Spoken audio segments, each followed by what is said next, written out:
Bueno, buenas noches. Bienvenidos a la segunda sesión de la segunda semana del módulo de argumentación.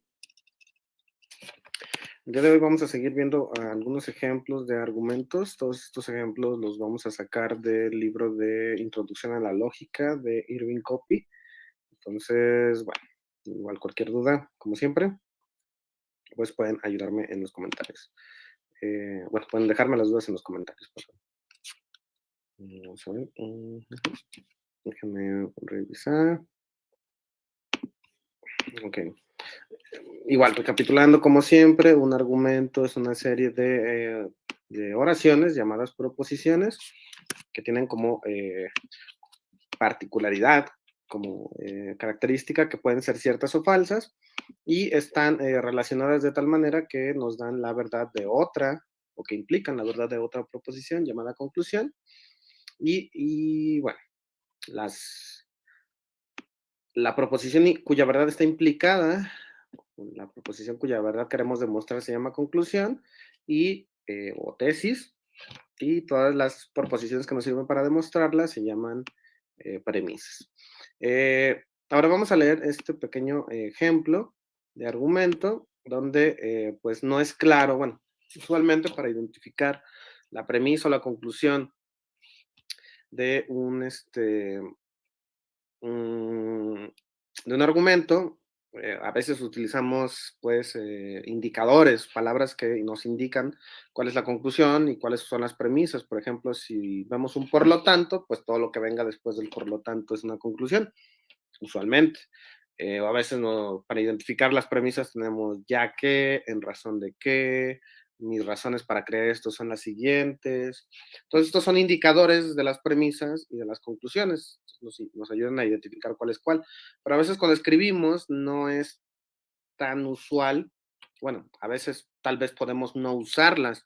Eso no significa que no haya una conclusión o que no haya premisas o que no se trate de un argumento. A veces simplemente no usamos esos indicadores y de todos modos se trata de un texto argumentativo. Lo que lo hace un texto argumentativo no son esas palabras, no son el por lo tanto, el ya que, entonces, ¿no?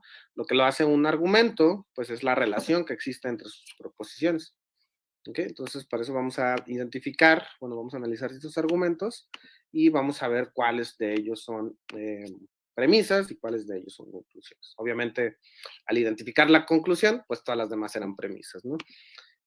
A veces, bueno, hay argumentos que son muy complicados, a veces no todas las partes de un texto son premisas, a veces son solamente aclaraciones, es decir, no necesariamente se usan en el argumento.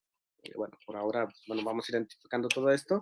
Entonces, lo más fácil siempre es tratar de identificar la conclusión. Es decir, siempre vamos a preguntarnos cuál es la cosa que está siendo implicada por las demás, cuál es la oración que está implicada por las demás, o bien nos podemos preguntar cuál es la cosa que se pretende demostrar. Otra forma de verlo es las premisas son cosas que ya damos por ciertas y la conclusión es una que es cierta solamente si las premisas son ciertas. Entonces, si hay una proposición que no es cierta sin la ayuda de las demás, eso quiere decir que esa es la conclusión. Vamos a leer el siguiente texto que extrajimos del texto de Copy. Entonces tenemos esto, ¿no? Si las leyes penales prohíben el suicidio, ese no es un argumento válido para la iglesia.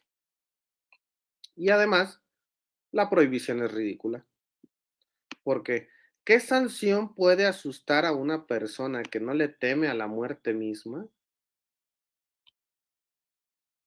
Es como que prohibir el suicidio es algo como medio tonto porque, pues, ¿qué castigo le puedes dar a quien comete el suicidio, no? Entonces, ¿cuál será la conclusión aquí?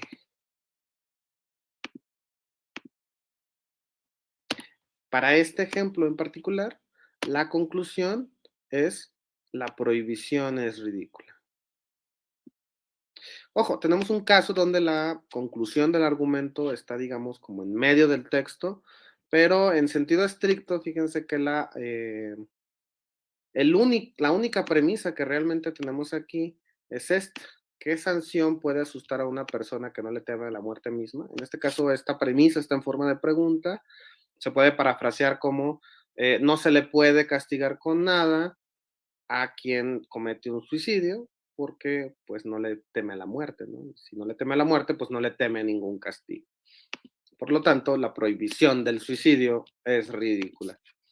Entonces, ¿qué pasa entonces con el texto de antes, no? ¿Qué pasa con si las leyes penales prohíben el suicidio? ¿Ese no es un argumento válido para la iglesia?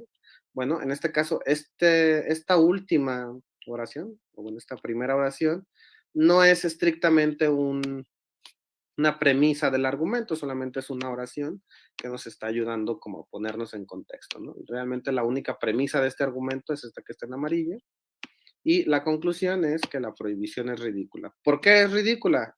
Pues porque no se le puede penar, no se le puede castigar a aquella persona que no le teme la muerte. Y ya, ¿cómo la castigas? Bueno, este es un ejemplo de un argumento cuya, bueno, en este caso, conclusión está en medio del texto. Y otra vez, la clave aquí es, vamos a preguntarnos cuál es la cosa que quiero probar, ¿no? Entonces, la cosa que quiero probar, pues es que la prohibición del suicidio es ridícula. Vamos a ver otro ejemplo.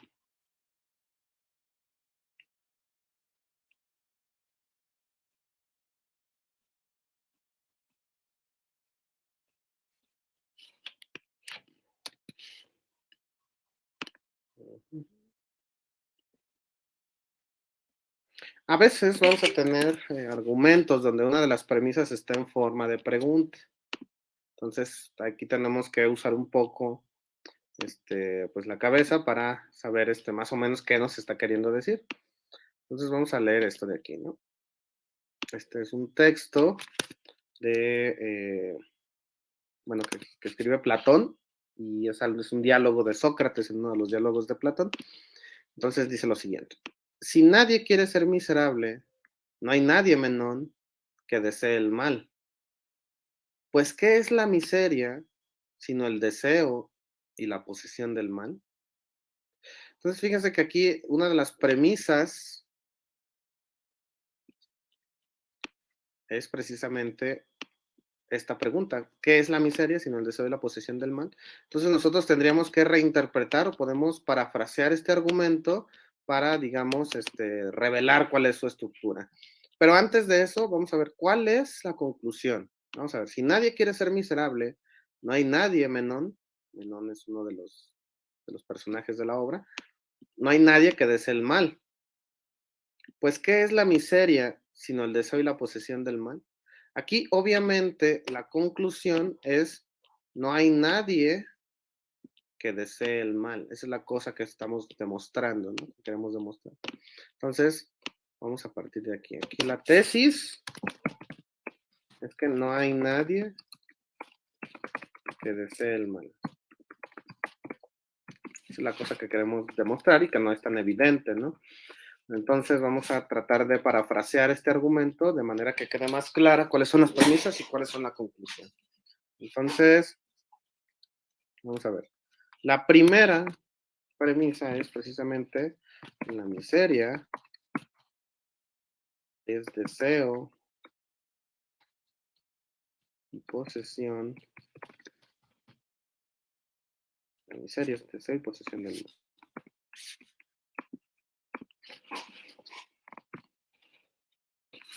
Dos, nadie quiere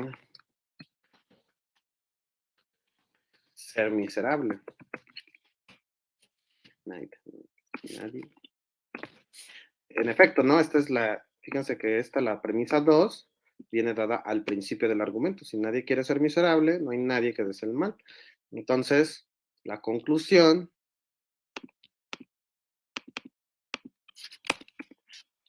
por lo tanto, no hay nadie que desee el mal.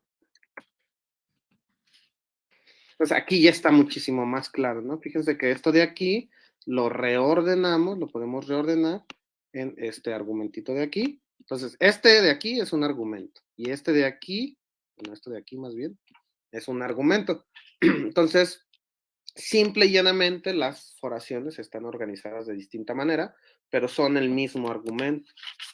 Entonces, hay varias formas siempre de escribir el mismo argumento. Entonces, fíjense que aquí está como más bonito, más de forma más literaria, y esta es como la forma organizada del argumento, ¿no? Y aquí en esta forma es más fácil ver cuáles son las premisas y cuál es la conclusión, ¿no? Entonces vamos a leerlo otra vez. Dice, la miseria es deseo y posesión del mal.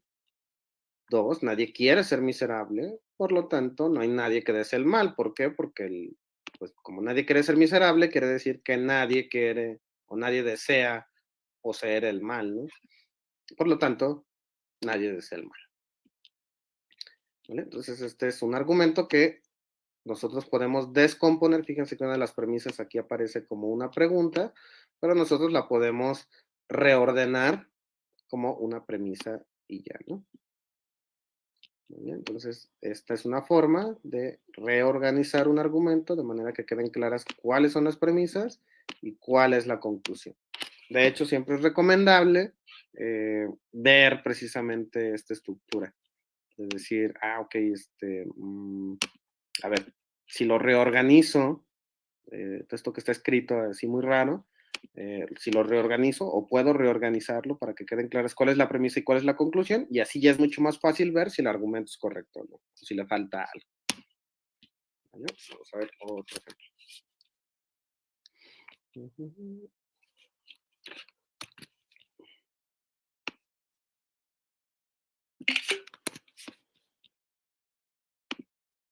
Pues, como les dije, todos estos ejemplos vienen en el texto de copy.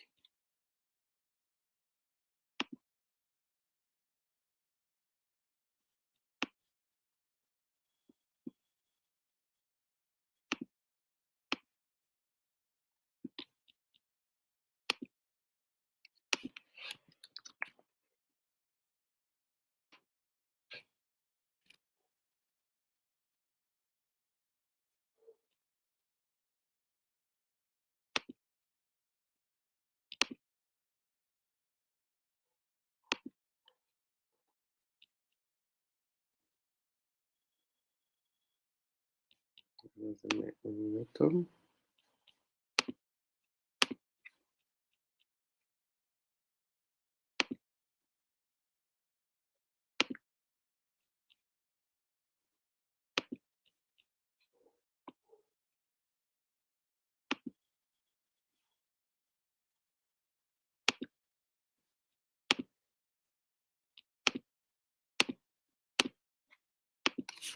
Ok. Nuestro siguiente argumento sería pues, este, ¿no? Si el derecho a la eutanasia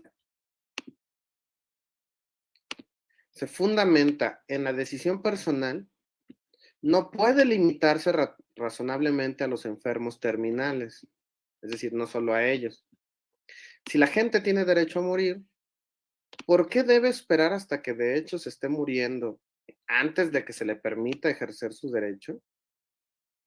Entonces, fíjense que aquí lo que nos está diciendo es que la eutanasia no solamente debería ser un derecho para las personas que sufren, ¿no? O las personas que están en situación terminal, sino que pues para cualquiera que lo desee. Esa es más o menos, esa es la conclusión, ¿no? Entonces, si el derecho a la eutanasia se fundamenta en la decisión personal, no puede limitarse razonablemente a los enfermos terminales. Si la gente tiene derecho a morir, ¿por qué debe esperar hasta que de hecho se esté muriendo antes de que se le permita ejercer su derecho? Entonces, fíjense, aquí vamos a, otra vez, a reorganizar este argumento de aquí y vamos a ver cuáles son sus premisas y su conclusión. Aquí vamos a empezar por identificar la conclusión, justamente, ¿no? Y entonces vamos a ver.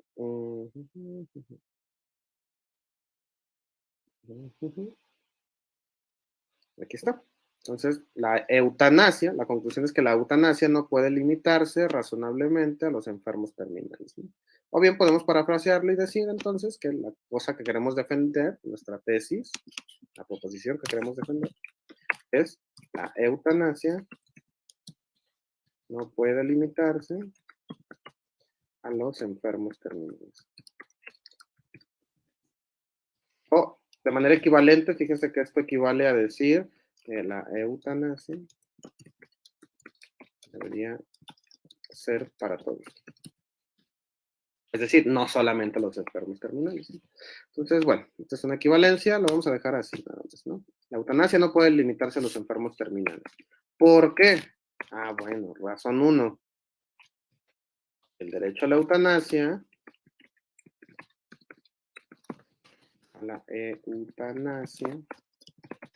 se fundamenta en el derecho personal.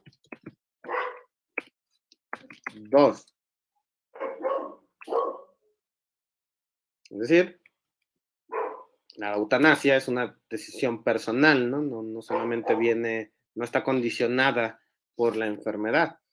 Entonces, por otro lado, la gente tiene derecho a morir.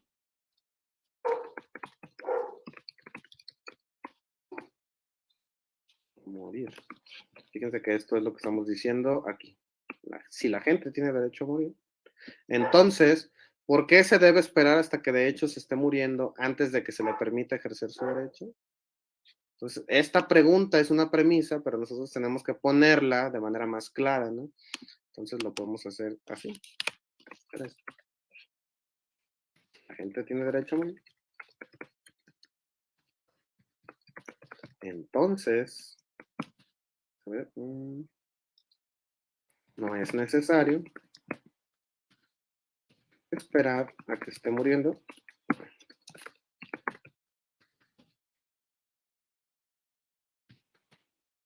para ejercer su derecho.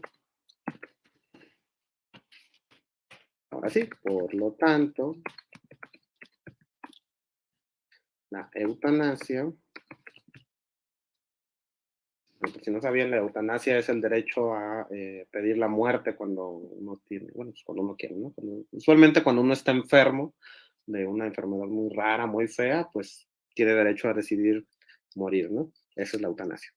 Entonces, por lo tanto, la eutanasia no puede o no debe limitarse a los enfermos terminales.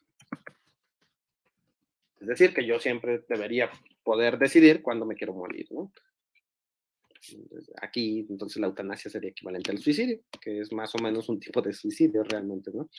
Pero bueno, aquí lo interesante, independientemente del tema, es que este argumento de aquí, que fíjense que la conclusión la tiene como en medio, la podemos hacer también, este argumento de aquí, todo este argumento de aquí es igualito que este argumento de acá, solamente que está desglosado, de manera que podamos identificar las premisas y la conclusión. Entonces es la única diferencia, pero realmente se trata del mismo argumento organizado de manera distinta. Entonces fíjense que también pasa una cosa interesante. Aquí también va a pasar que pues la conclusión, fíjense que la conclusión del argumento es precisamente la tesis que quiero defender. Esto grábenselo mucho, ¿no? Ya lo hemos insistido varias veces durante este curso. Un argumento son una serie de proposiciones, es una serie de proposiciones destinadas a probar la verdad de otra proposición. Entonces, en un argumento necesitamos una proposición que probar como cierta o como falsa en su caso, pero necesitamos una proposición a ser probada. Si no hay una proposición cuya verdad se esté probando, entonces eso no es un texto argumentativo. Por ejemplo, vamos a buscar lo siguiente, ¿no?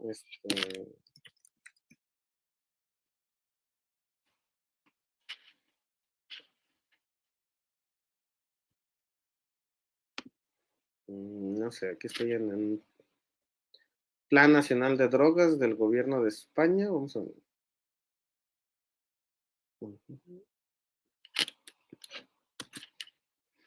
Y voy a sacar este texto de aquí. Entonces, el siguiente texto no es un texto argumentativo, es un texto que no es argumentativo.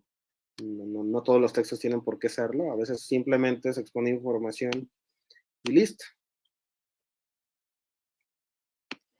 Entonces, fíjense, aquí tenemos este texto de aquí. Dice, ¿qué efectos inmediatos produce en el organismo el consumo de marihuana, ¿no? Y aquí dice, El sistema cannabinoide endógeno es un sistema propio de nuestro organismo que realiza funciones relacionadas con el comportamiento, el aprendizaje, la gratificación, la ingesta de comida, el dolor, las emociones, entre otros. Cuando se consume cannabis, se activa este sistema endógeno de forma externa y artificial y se alteran muchas de las funciones que desarrolla. A dosis pequeñas, el efecto es placentero, mientras que a dosis altas puede producir cuadros de gran ansiedad. Inmediatamente tras el consumo se produce lo que se llama borrachera canábica, con sequedad de boca, enrojecimiento ocular, taquicardia, descoordinación de movimientos, risa controlada, somnolencia, alteración de la memoria, de la alteración de la atención y de la concentración. Todo este texto es un texto meramente informativo, es decir, solamente nos da información y nos dice, ¿sabes qué? Esto que te estoy diciendo es cierto y punto. No hay ninguna proposición que esté queriendo ser demostrada, o al menos que no que esté siendo demostrada mediante las otras. Simplemente es exposición de información. Ese texto de ahí no es argumentativo, porque no está defendiendo la verdad de ninguna proposición y además la verdad de ninguna proposición está implicada por la de las demás. ¿Okay? Entonces, los textos expositivos no son textos argumentativos. Sin embargo, algunos textos argumentativos sí pueden incluir algunas partes expositivas, porque a veces es necesaria la información como para llegar a un punto. Pero este texto de aquí no es un texto argumentativo. ¿Ok?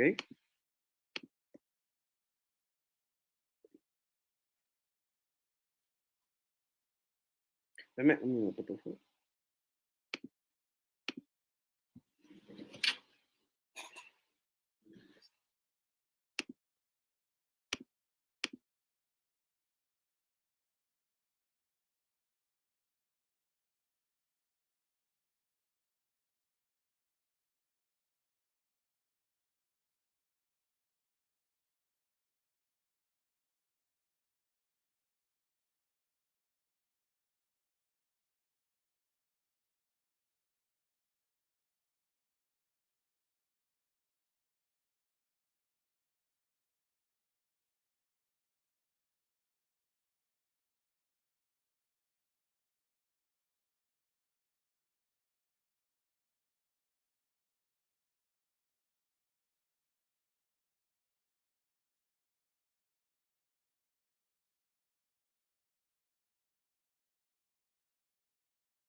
Listo. Bueno, continuamos. Entonces, bueno, no cualquier texto, no cualquier presentación de información constituye un argumento. La idea central de un argumento es, tengo que probar mediante otras cosas que son ciertas, otra proposición que sé o que espero o sospecho que es cierta, ¿no? Si no hay nada a demostrar, si no hay una proposición cuya verdad dependa de las otras que estoy diciendo, entonces ese texto no es argumentativo. Por ejemplo, este de aquí es un texto meramente expositivo, ¿vale? Entonces vamos a cambiarle. Okay, vamos a ver otro argumento. Bueno, de todos estos argumentos, bueno, después con más calma vamos a ver que hay unos que son más correctos que otros.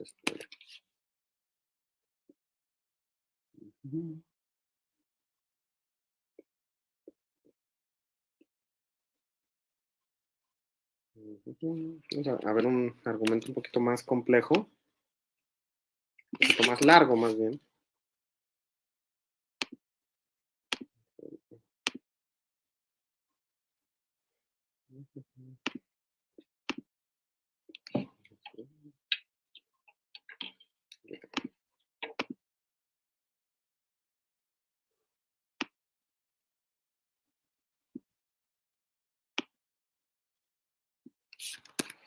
Es este de aquí.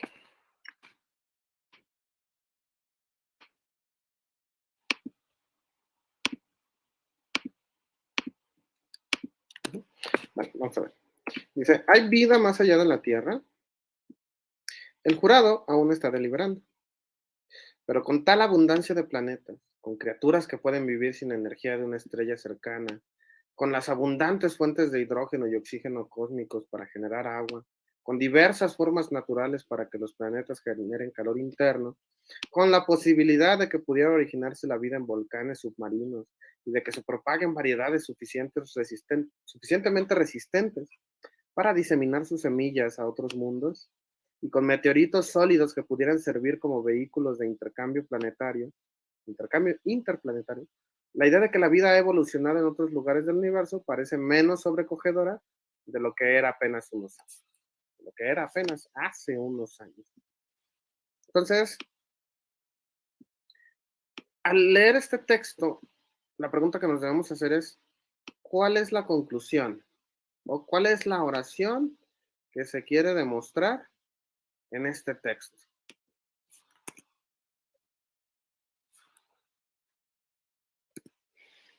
Aquí es un poquito largo, pero obviamente aquí la conclusión, ojo, la conclusión no es que existe vida fuera de la Tierra, ¿no? Porque no, lo presentado aquí no alcanza para decir eso.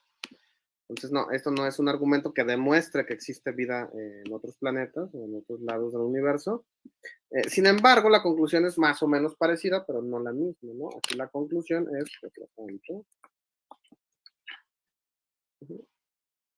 fíjense que es la idea que la vida ha evolucionado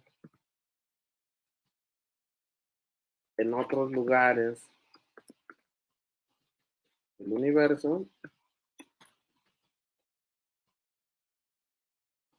es menos sobrecogedor ahora